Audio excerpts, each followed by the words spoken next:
ब्रह्मांड नायक राजाधिराज योगिराज ब्रह्म सद्गुरु श्री स्वामी समर्थ महाराज की जय।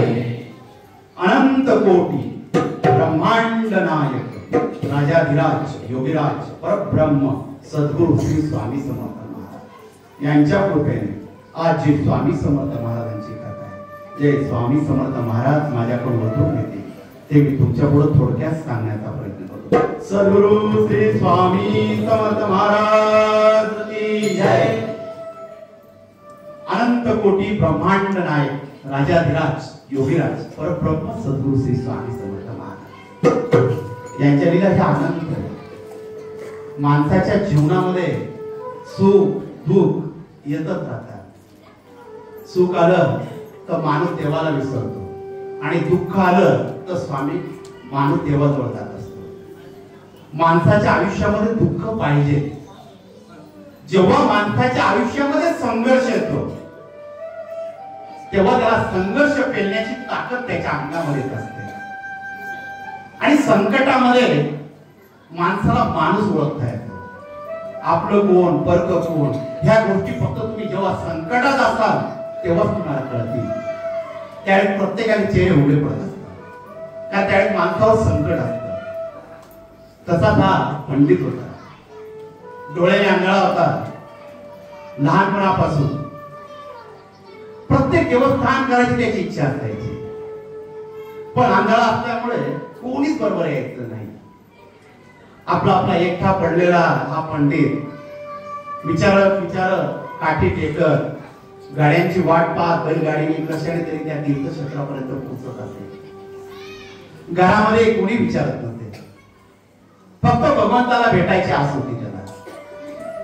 तीर्थक्षेत्र प्रत्येक ठिकाणी करत होता आणि हा तीर्थक्षेत्र करत असताना हा पंडित जगन्नाथपुरीला पोहोचला होता।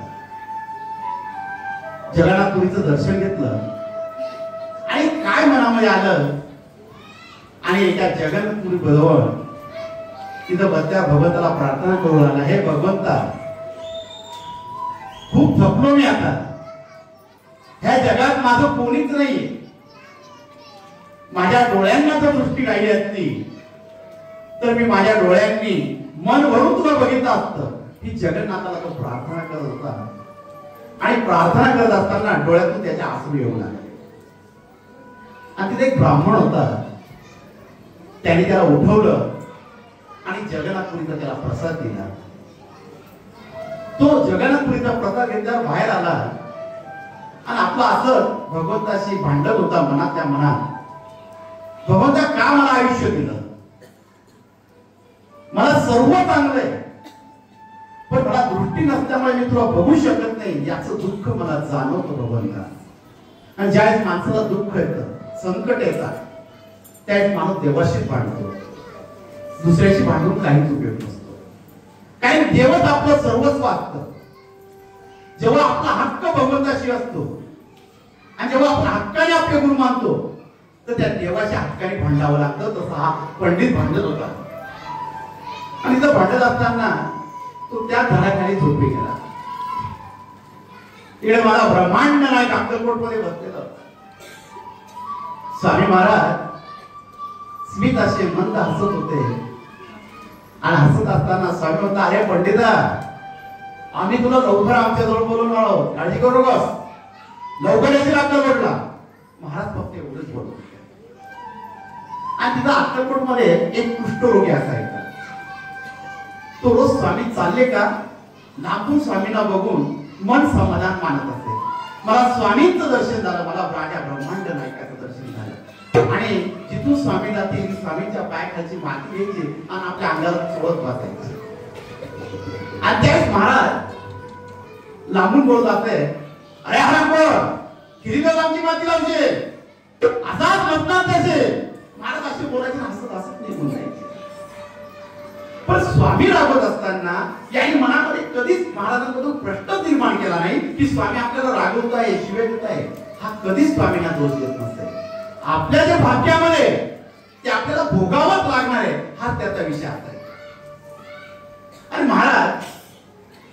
म्हणतात, बाळ्या या आंधळ्याला बोलून घे, आपण याला अक्कलकोटला बोलून घेऊ. महाराज एवढं बोलले, खला खला असू लागले.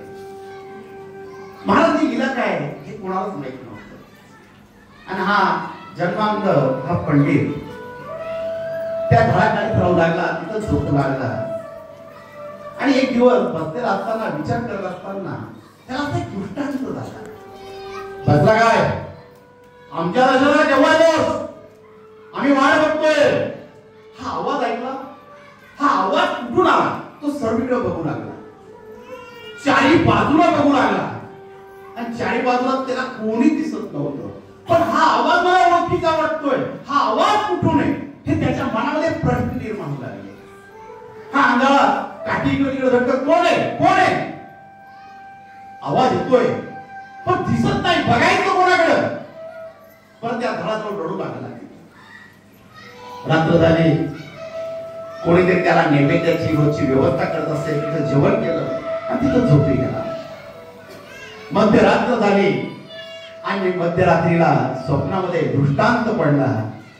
आम्ही आहोत अक्कलकोट निवासी स्वामी समर्थ, आम्ही अक्कलकोटला तुझी वाट पाहत आहोत.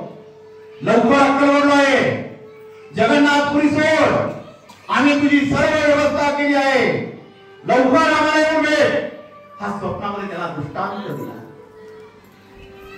रात्री जाग आली, आंधळा असल्यामुळे बसता बसता विचार करू लागला, मला स्वप्नामध्ये अक्कलकोटला बोलवलेले, जो आवाज मी दुपारी ऐकला तो आवाज आज माझ्या स्वप्नामध्ये आलेला आहे. मला ती शक्ती बोलवते, मला माझे ब्रह्मांड नाही बोलत आहे. स्वप्नामध्ये आवाज आला, मी स्वामी समर्थ बोलतोय, आमच्या दर्शनाला कधी येतो. अरे कुठे अक्कलकोट, जावं कसं, डोळ्यांना दिसत नाही. पण एक शब्द मला आठवतोय, महाराज एक शब्द बोलले, आम्ही सर्व व्यवस्था केली आहे, काळजी करू नकोस. आंधळा उठला, सकाळी जगन्नाथपुरीचं दर्शन केलं आणि भगवंताला प्रार्थना केली, भगवंता जन्म मला सफल झाला, तुझं दर्शन झालं आणि तुम्ही मला दृष्टांत दिला, मला अक्कलकोटला बोलवलं. तूच मला जगन्नाथ स्वामी आहे, मला अक्कलकोटला बोलवत आहे, मी गेलं पाहिजे. आणि मंदिराच्या बाहेर आला आणि बाहेर आल्यावर एक केली होता, तो आपल्या बायकोच्या शोधामध्ये होता, तोही जगन्नाथपुरीला आलेला होता. त्याची बायको गर्दीमध्ये हरवलेली होती. तो बायकोचा शोध घेत होता त्या जगन्नाथपुरीमध्ये, पण त्याला त्याची बायको सापडत नव्हती. आणि त्या झाडाजवळ हा तेली येऊन बसला आणि रडू लागला. आणि तेवढ्यात आंधळाला त्याने आवाज ऐकला, का रडतात ते, माझी पत्नी हरवली, आज माझं वय 70-80च्या दरम्यान झालेलं आहे, मला तिचा आधार आहे, तिच्या आधाराशिवाय मी जगू शकत नाही. आता मी तिला कुठे शोधू, या वयामध्ये बघू कुठे. तर तो पंडित आंधळा सांगू लागला, मला डोळे नाही, तुम्हाला डोळे आहे, तुम्ही पत्नीचा शोध घेता का, आपण स्वामींकडे जाऊया, मला असा असा दृष्टांत झालेला आहे. आपण जर अक्कलकोटला पोहोचलो तर स्वामी महाराज नक्कीच काहीतरी मार्ग काढतील. काय बोलतात, सर्व हकीकत त्या पंडितांनी त्या देवीला सांगितली. आणि त्याने विचार केला, आता ह्या वयामध्ये मी पत्नीला एवढ्या गर्दीत शोधू कुठं, तर आपण स्वामींकडे गेलेलं बरं. ही सर्व स्वामींची लीला होती. आता हा म्हातारा या आंधळ्याचा हात धरून अक्कलकोटला निघालेला आहे. त्यांना वाटेत बैलगाडी, मध्येच रेल्वेने असे येऊन त्या अक्कलकोटला येऊन पोहोचले. महाराज त्यावेळेस जोशीच्या घरी बसलेले होते, विहिरीच्या कट्ट्यावर. हा आंधळा आणि हा म्हातारा स्वामींचा शोध घेत जोशींच्या घरी आले, गणपतराव जोशींच्या घरी आले. आणि महाराज त्या विहिरीच्या कट्ट्यावर आरामात बसलेले होते. आणि सगळे स्वामी भक्त स्वामींकडे बघत होते. गणपतराव जोशी स्वामींना पाणी देण्याच्या तयारीत होते, त्यावेळेस स्वामीने हात दाखवला आणि थांबायला लावलं. हा आंधळा आला, स्वामी कुठे माझे, माझे स्वामी कुठे, मला स्वामी समर्थांना भेटायचे. श्री स्वामी समर्थ, श्री स्वामी समर्थ स्वामींचं नामस्मरण घेत घेत त्या जोशीच्या वाड्यामध्ये आला. महाराज त्याच्याकडे बघत होते आणि एक लाख प्रकाश त्या आंधळ्याच्या डोळ्यासमोर दिसू लागला. एक प्रकाश दिसतोय, एक ज्योत तेवत आहे माझ्या पुढं. मी स्वामींना बघतोय पण एक प्रकाशाशिवाय मला काहीच दिसत नाही. आणि त्या प्रकाशाकडे लक्ष देत देत देत देत तो स्वामीकडे जाऊ लागला.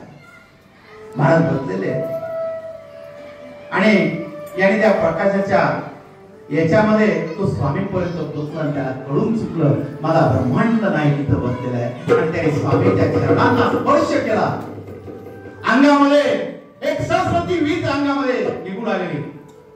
अंग पूर्ण कापसासारखं हलकं झालं आणि त्याने स्वामीचे चरण घट्ट पकडले.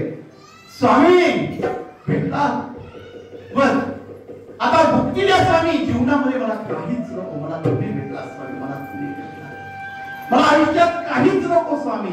आणि स्वामीचे चरण घट्ट पकडू लागला. खूप रडू लागला. रडता रडता त्याचे आसू स्वामीच्या चरणावर पडू लागले. त्याच्या स्वामीच्या चरणांचा अभिषेक होऊ लागला.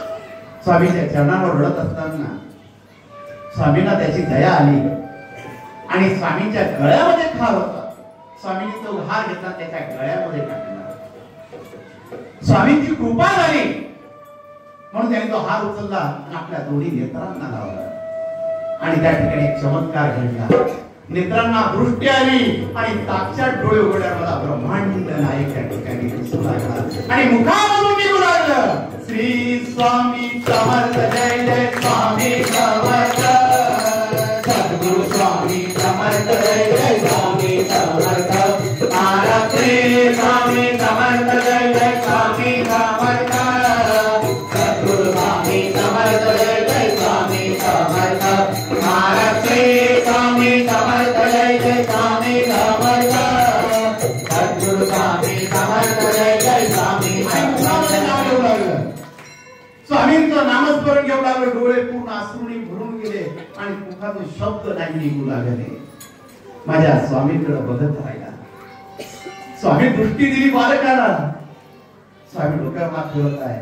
हो पंडित, आम्ही तुला बोलवलं. स्वप्नामध्ये दृष्टी दिला. आमचं ज्या भक्तावर प्रेम असतं आम्ही त्या भक्ताला आमच्यापर्यंत बोलून घेत असतो. त्याची पूर्ण व्यवस्था ही आम्ही करत असतो. जो म्हातारा आला त्याला आम्हीच पाठवलं. आणि तेवढ्या तो आला. स्वामी जो रडू लागला, स्वामी माझी बायको मला सापडत नाही, काहीतरी करा. आणि स्वामी त्याला म्हणू लागले, अरे आराम करा, 80 वर्षाचा झाला, म्हणतात सगळं पोचले, अजून बायकोचं प्रेम कसं संपलं नाही तुझं, अजून मोह मारायला झाला. महाराज झुरत राहू लागले. तेव्हा हा तेली स्वामींना हात जोडू लागला, सांगू लागला, स्वामी या जगामध्ये माझं कोणी नाही, माझी पत्नी मला माझा आधार आहे स्वामी महाराज, माझ्या पत्नीचा आधार आहे आणि तिच्या आठवणीने मी तुमच्यापर्यंत पोहोचलेलो आहे स्वामी महाराज. बस तुमच्या दारात आलेलो आहे. शेवटचे क्षण माझ्या पत्नी सोबत असावे. ती जर एकटी पडली तर तिचं कसं होईल स्वामी. आणि रडू लागला.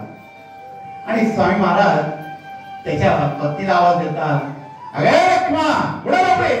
आणि त्यावेळी त्याची पत्नी समोर येते आणि ती हात जोडू लागते. स्वामी माझी रखमा येते. अरे ती सुद्धा तिथे हरवली होती, ती सुद्धा आमच्या ओढणी अक्कलकोटला पोहोचली. ही स्वामींची लीला आहे. महाराजांना दोघांचं मिलन करून द्यायचं होतं आणि त्या पंडिताला आपल्यापर्यंत पोहोचवायचं होतं. त्या आंधळ्याची व्यवस्था ही स्वामींनी केलेली होती. स्वामी महाराज दोघांवर प्रसन्न झालेले होते आणि स्वामी महाराज तिथून डोळ्यात उठले आणि रागारागात निघू लागले. आणि हा कुष्ठरोगी होता, हा स्वामींकडे बघत होता. स्वामी सर्वांवर तुम्ही कृपा करत असतात, माझ्यावर कधी कृपा करणार? स्वामी कधी कृपा करणार सांगा ना, स्वामी कधी कृपा करणार? आणि तो कुष्ठरोगी रडू लागला त्या ठिकाणी. महाराज त्याच्याकडे रागामध्ये बघताय. स्वामींचे डोळे लाल तेज गुंद होऊ राहिले. स्वामी इतके रागात पाहताय. हा कुष्ठरोगी हात जोडून तिथं स्वामींकडे नमस्कार करतोय. आणि त्यावेळेस स्वामी महाराजांनी आपल्या अंगावरचा पितांबर घेतला त्याच्या अंगावर फेकून मारला. महाराजांची लंगोटी होती, महाराजांनी ती सुद्धा काढली, त्याला मारून फेकली आणि महाराज दिगंबर अवस्थेत तिथून निघून गेले. हा कुष्ठरोगी तिथं बसलेला होता. याने तो पितांबर पांघरला, महाराजांची लंगोटी घेतली आणि आपल्या पूर्ण मुखाला चोळू लागला. आणि त्याच्यात काही जण त्याला बोलू लागले, अरे तुला अक्कल नाही येईल, महाराजांना दिगंबर अवस्थेमध्ये सोडतो आणि महाराजांच्या अंगावरचा पितांबर अंगावर दिसतो, तुला लाज कशी वाटत नाही? खरा झाला पितांबर. त्यावेळेस तो कुष्ठरोगी सांगतो, हे माझ्या स्वामींच्या अंगावरचं वस्त्र आहे, स्वामीने मला प्रसादाच्या स्वरूपामध्ये मला दिलेले. आणि महाराज दिगंबर अवस्थेत निघून गेले आणि हा कुष्ठरोगी रात्रभर स्वामीच्या अंगावरचा मिळालेला प्रसाद पितांबर त्याच्यामध्ये पांघरून झोपून गेला. आणि महाराजची गंगोटी छातीशी लावून स्वामी समर्थ स्वामी समर्थ म्हणू लागला. रात्रीमध्ये स्वामी महाराज त्याच्या स्वप्नामध्ये गेले, आम्ही प्रसन्न आहोत तुझ्यावर.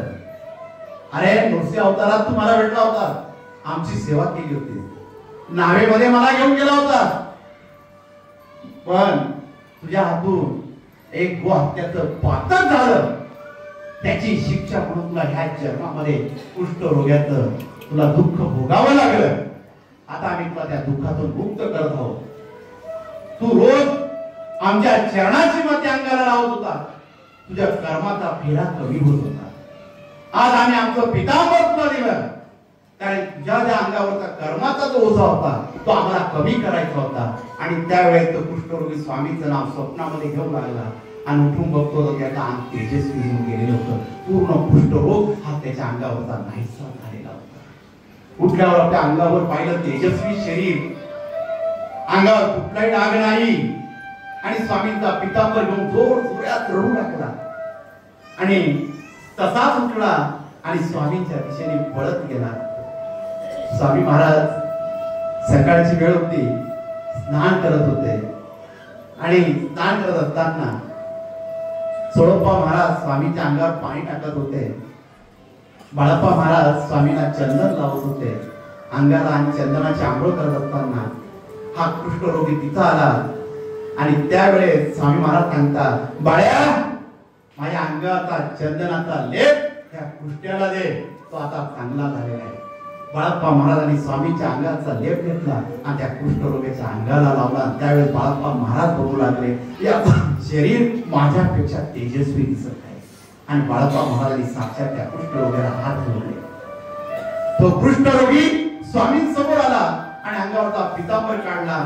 स्वामी स्मित हसू लागले, आजूबाजूचे सर्व स्वामी भक्त बघू लागले, हा कुष्ठरोगी इतका तेजस्वी कसा काय? त्यावेळेस सुंदराबाई बडबड करत त्या ठिकाणी आल्या आणि स्वामी बोलू लागले, ए बोडके तुझं काय काम आहे, निघून. महाराज तिला काही बोडकी बोलत असते. आणि ज्यावेळेस स्वामी महाराज बोडकी म्हणून तिला हाकलून लावलं, सुंदराबाई निघून गेली. आणि त्यावेळेस हा कुष्ठरोगी सांगू लागला, महाराजांच्या अंगावरचा पितांबर स्वामींच्या अंगावरचं वस्त्र मला मिळालं, त्याच्यात माझा कुष्ठरोग नाहीसा झाला. आणि स्वामींच्या अंगावरची ती लंगोटी माझ्या छातीपासून कधी दूर करणार नाही. हा स्वामींचा प्रसाद मला लाभला, माझ्या आयुष्याचं कल्याण झालं. आणि तो स्वामींचा नमस्कार करू लागला आणि माझ्या ब्रह्मांड नायकाने एकच आशीर्वाद दिला, घेऊ नकोस, मी तुझ्या